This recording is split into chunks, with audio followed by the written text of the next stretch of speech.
back here on our program, and today we are on the platform talking about what is going to be happening on stage. They are creating aha moments, and Michael Fountain has brought some wonderful guests for us today. And we have been speaking with Catherine Demerit and Candy, and now we are joined by Reg Eldon, who is a Methodist minister. Many people would know him, and he is in charge of further education at Queen's College. And it's good to have you here as someone involved in education, Mr. Eldon. Thank you. Good to see you again as well. Yes. Good to be on your show. Yes.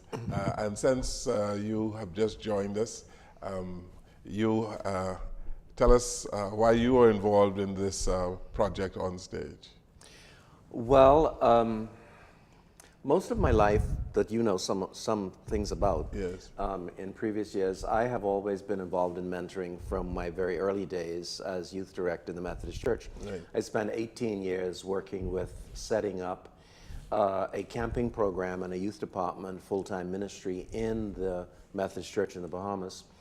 And I came straight home from college in England and began youth ministry.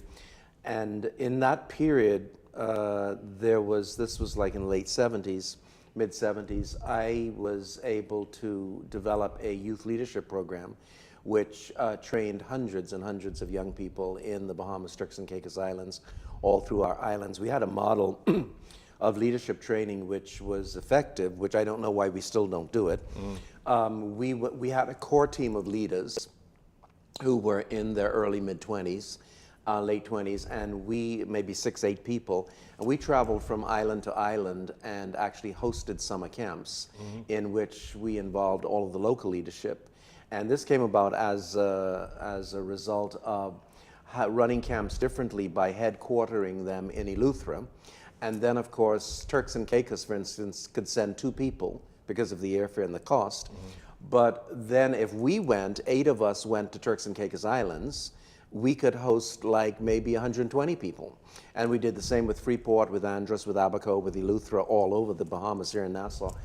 And what we found out was that when you had young people under your influence, mentorship for anywhere 3, 4, 5, 6, 7, 8 weeks, that things started to shift and things started to change for those young people. And when you involved a one-on-one mentorship coaching program with young people, then things began to shift for those young people. I think one of the, I always remember one of our youth choir leaders, she's still in the Bahamas, she's still alive, good friend of mine, Miriam Curlin. She directed the Wesley Methodist Youth Choir, which in those days was this great group of like 60 young people, fantastic music. And she came to me one day at camp in Eleuthera and said, I don't understand this. I work with these people every year, every day. I'm with them almost every night. They're in my home, and they come to camp and they make incredible decisions. And it's like speeded up growth. And it's like, yes, that's what happens because of the intensity of the counselor relationship, because they're in this cabin with a counselor and a CIT, and they're beginning to make some decisions quickly that maybe they've been working on for the whole year, but it's like this is where it happens. So I've always mentored people. A lot of our ministers who are in the ministry now in the Methodist Church, many of those people came up through our youth programs. They were program directors, they were CIT leaders, they were assistant camp directors, you know, Reverend Marie Neely in Abaco, Reverend Henry Knowles, our president, Reverend Carla Culmer. All of these people came up through our program. They were junior to me, and I had the privilege and opportunity to work with them, to mentor them. And so I have said one of my skills in my life has been meeting a person, young or middle-aged or whatever, at whatever age and space and place they are in their lives, being able to work with them in assessing where they are, and then mapping out and helping them to go where they need to go with their life in their future. So my byline is, you're never too old to grow. Yeah. you're never too old to learn, and you're never too old to change your life and turn things around. And I enjoyed every word you said. I was laughing a little bit behind there. You heard me? It's like, I can't keep still here. Yeah. But I do believe that people can grow. Sometimes they don't grow because they're stuck and they don't know. Yeah. Dip-tot with what you said. Yeah. As mentors and coaches, the key role is to help to get people unstuck, to move them, and to let them know that they can move, that you don't have to stay here. However bad the circumstance is, you don't have to stay here. And we just interviewed a young guy who was interviewing for a teaching position at Queen's College. That's why I actually got here a little bit late. And it's like, he's young. He's one of our youth leaders. He's just graduating from COB. He's going to have his bachelor's in education. And he's now doing his teaching practice. And it's like, I watched him grow up from North Eleuthera into a well-spoken, educated young man who now can make an application to come to teach at Queen's College. You know, I know of your background and the wonderful work that you've been doing in the country over the decades. Sir. I don't see, Yes. you know. Yes. I Let's don't wanna- leave it there. Yeah. Yes. But don't you find that there's a degree of intransigence that you aren't able to reach some people, and they're just allergic to good sense and to reason? You're absolutely spot on. Let me tell you what one of my biggest challenges is right now in our country.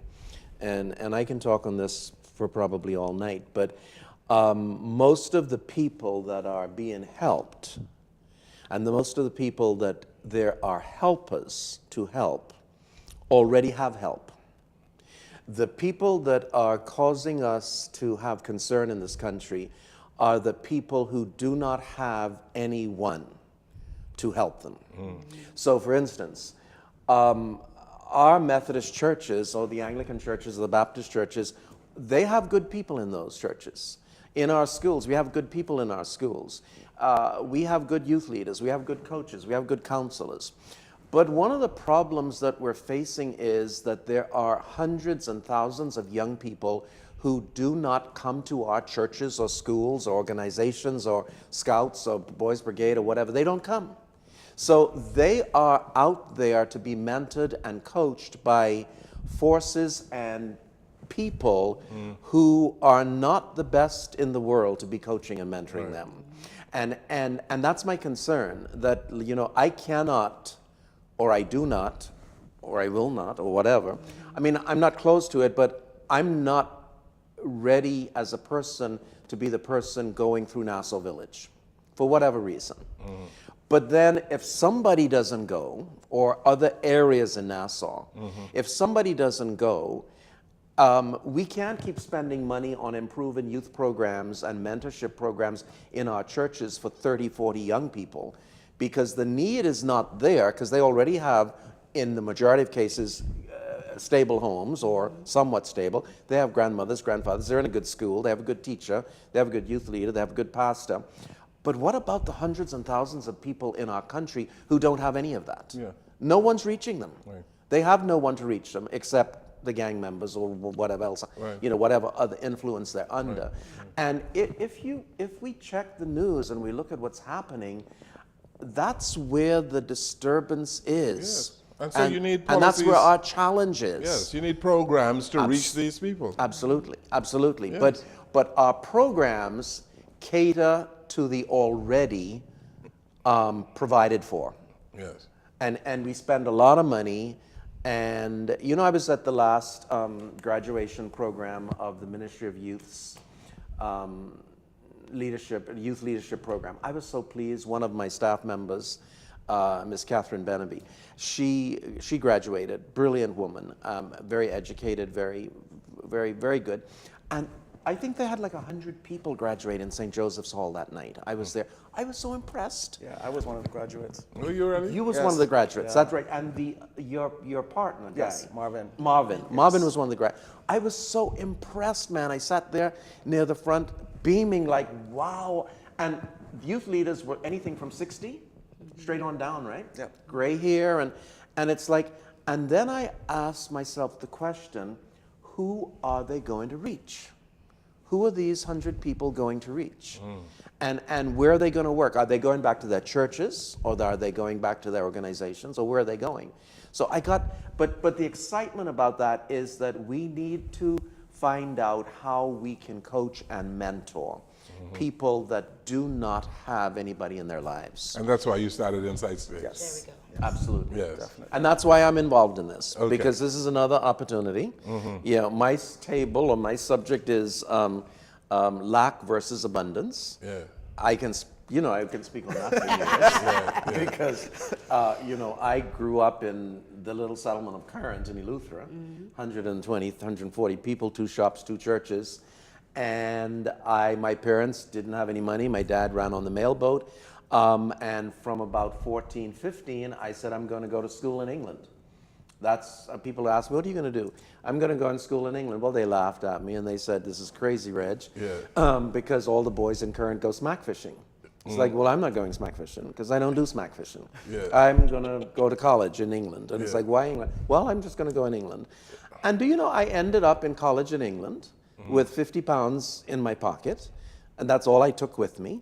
And I spent my 4 years and came back. And it's You like... stayed for the entire 4 years? Absolutely. Yeah. Yes. Yeah. Yeah. So it's like, I know about lack and I know about abundance. And if you continually focus on lack, you will never have abundance. And you know that. Yes, absolutely. You know that. Yes. You need people such as yourself and others. That's what I was talking about earlier. I don't need someone that's always had money, that's always had abundance, telling me about lack. Because what do you know about lack? You don't know what it is to be hungry. You don't know what it is to not have a job. You don't know what it is to walk to work and from work in the dark. But you have been there, so you can speak on both levels. And I think that's what people need.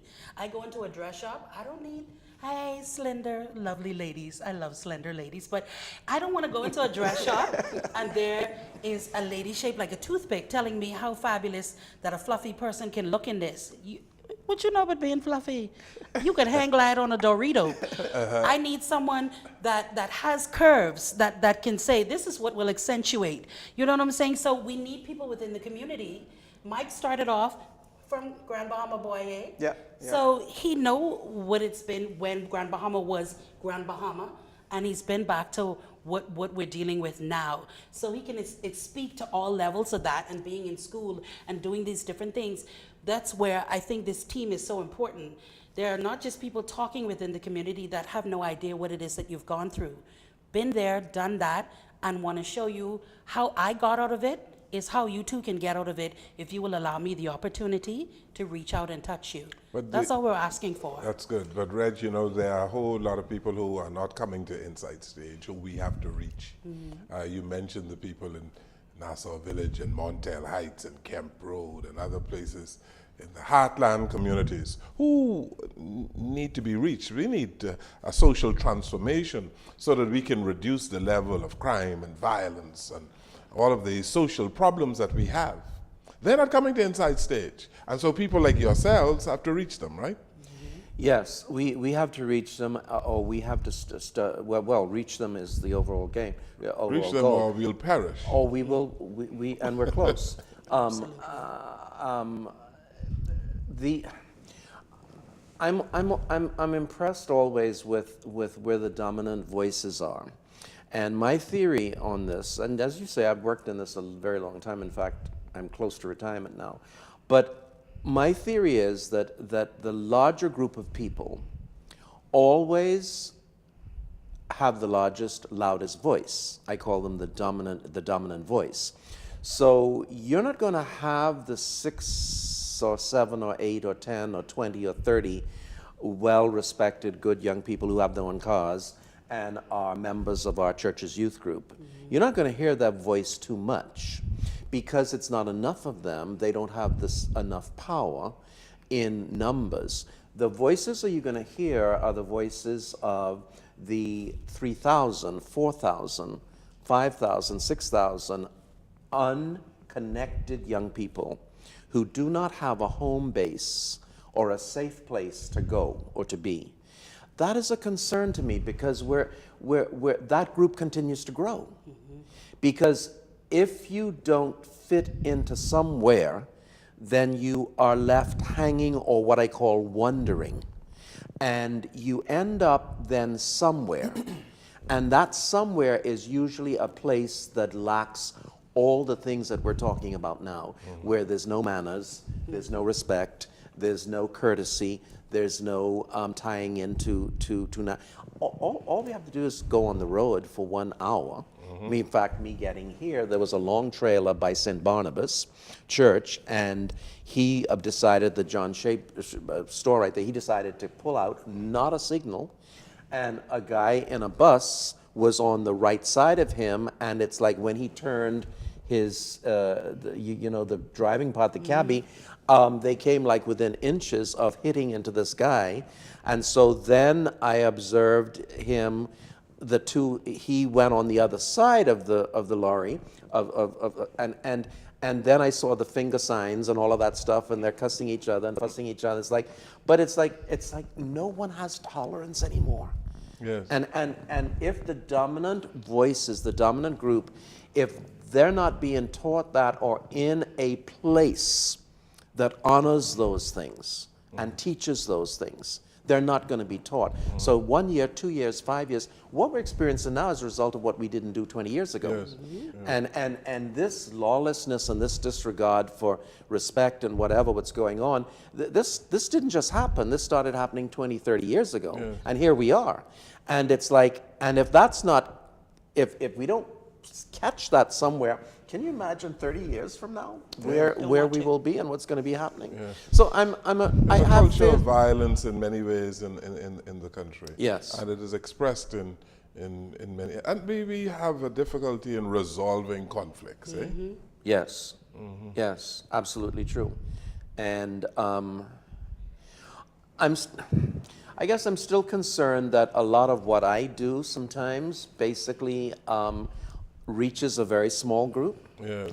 And I think people like Mike and like Candy, and we should be more intentional in either writing programs or organizing systems of programs or mentoring people that are not in our feel-good group. Yeah. Like, what would it be like to get 40 people from some of the communities who would not otherwise have the opportunity to come to the Malia next Saturday? Next Saturday, you are seeking to rescue the perishing, eh?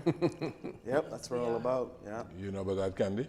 yeah. Absolutely. Rescue the perishing. Well, I dare say Ne- the invite can be, I'm glad, Mr. Jones, I think you touched on something that's so important, not just for persons that are looking for personal growth, but if you're looking to reach your community, if you're looking to reach those Yes. that are at a point of perish, then this is an opportunity for you.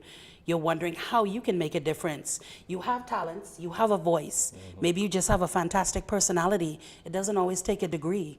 Those are wonderful to have, but it doesn't always take that. Maybe you just have a voice. Maybe you're the person that people listen to in your community. Then this is a way for the mentors to show you how to take your community to another level. Perhaps they won't listen to me or Mike, but you can be the voice. And so you come and let us allow you to gain the tools that you need, garner those tools at InsightStage, and then take it out into your community and allow growth and watch growth to happen within your community under your leadership. You too can be a mentor. Yeah. Give us the place and time again. We're Saturday, January 26th at the Malia. It starts at 8:30. It goes on for about 4 hours, so from 8:30 to 12:30. And it's for persons of all ages. This is perfect for youth. You know, even if you're, we're willing to, I would like to invite youth from different communities. And, Or youth leaders. yeah, youth leaders, we'll make it happen, we'll work on getting you there. I know the price is it's $87. And the reason why it's $87 is because we've outgrown where we used to be. So we've taken it to a bigger stage, and of course it comes with a cost. Right, so we're just trying to offset the cost.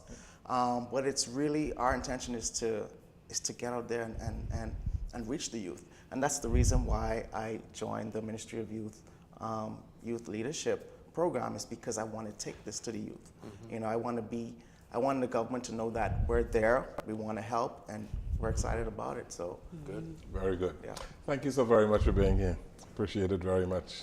Red, you have to come and join us more often. I would love to. Yes. Let me just say one thing before we go is that I'm already sponsoring 2 people okay. to come to Saturday the 26th.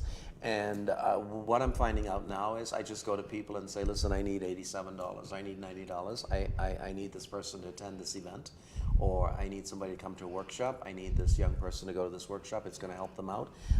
Can you give me $100 to help pay for this? And I get good responses to that. The very direct amount, and people respond.